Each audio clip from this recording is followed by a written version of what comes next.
Bienvenue. Aujourd'hui, on se penche sur une méthode que beaucoup connaissent pour apprendre à lire l'arabe et le Coran, la Qaïda Nourania. C'est un outil très répandu, mais la question se pose, qu'en pensent les spécialistes, les savants? Est-ce une bonne porte d'entrée? C'est ce qu'on va voir tout de suite en se basant sur l'avis d'une sommité en la matière. Alors, allons droit au but. La grande question c'est, est-ce que cette méthode est recommandée par les savants? C'est une question cruciale, parce que soyons honnêtes, la manière dont on commence un apprentissage, ça peut vraiment tout changer. Et la réponse, elle est « on ne peut plus claire ». Elle nous vient du savant Abdollah Al-Jibrin, et il dit sans détour, il n'y a pas d'objection à l'enseigner. Voilà, c'est un feu vert direct et sans ambiguïté. Mais pourquoi? Qu'est-ce qui justifie cette approbation si franche? D'accord, donc l'approbation est là. Mais le plus intéressant, ce n'est pas juste le oui, c'est le pourquoi.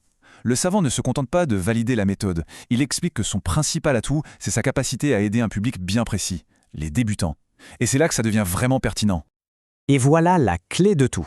La méthode est conçue pour faciliter les débuts. Il faut vraiment la voir comme une rampe d'accès, pas comme un traité de linguistique complexe. Son but, c'est de rendre les premiers pas moins intimidants, plus fluides pour quelqu'un qui part vraiment de zéro.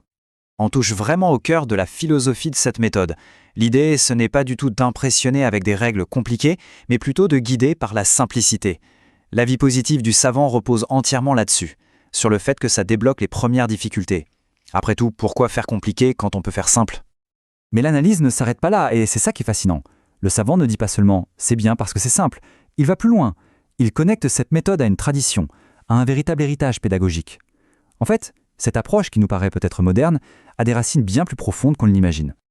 Le savant souligne un point essentiel. Cette approche, ce n'est pas une invention récente sortie de nulle part. Bien au contraire, elle marche dans les pas des maîtres d'autrefois. Avant même qu'il y ait des manuels imprimés, les anciens professeurs utilisaient déjà des principes très similaires pour construire les bases du savoir. On voit donc se dessiner une sorte de fil conducteur à travers le temps. D'un côté, des méthodes traditionnelles qui ont largement fait leurs preuves. Et de l'autre, la Qaïda Nourania qui vient en quelque sorte reprendre ce flambeau. C'est rassurant, non? Ça veut dire qu'on ne part pas à l'aventure, on s'appuie sur une sagesse pédagogique qui a traversé les âges. Et attention, le savant insiste bien là-dessus, ces méthodes du passé, ce n'était pas juste de la théorie. Ça a marché, ça a concrètement fonctionné en formant des générations entières de lecteurs. Les efforts ont porté leurs fruits, comme on dit. Et c'est cette preuve par le résultat qui donne autant de poids à une méthode qui s'en inspire directement aujourd'hui. La logique est donc d'une simplicité redoutable. Étape 1, on prend un style d'enseignement qui a prouvé son efficacité.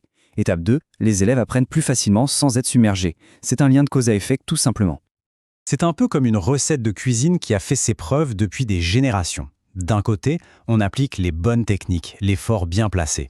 Et de l'autre, on obtient le résultat attendu, un apprentissage qui se fait avec aisance et simplicité. Ça montre bien que le bon processus mène au bon résultat. Bon alors, si on devait résumer tout ça en quelques points, qu'est-ce qu'on retient? Premièrement, son enseignement est tout à fait permis, pas de souci là-dessus. Deuxièmement, son gros point fort, c'est vraiment de faciliter la vie des débutants. Troisièmement, ce n'est pas une mode passagère, ça s'inscrit dans une tradition qui a fait ses preuves. Et enfin, le but final est limpide, rendre l'apprentissage plus simple et plus fluide pour tout le monde. Finalement, cette petite analyse nous amène à une réflexion un peu plus large. À une époque où on est souvent obsédé par la nouveauté, on oublie parfois de regarder ce qui a déjà fonctionné et très bien fonctionné.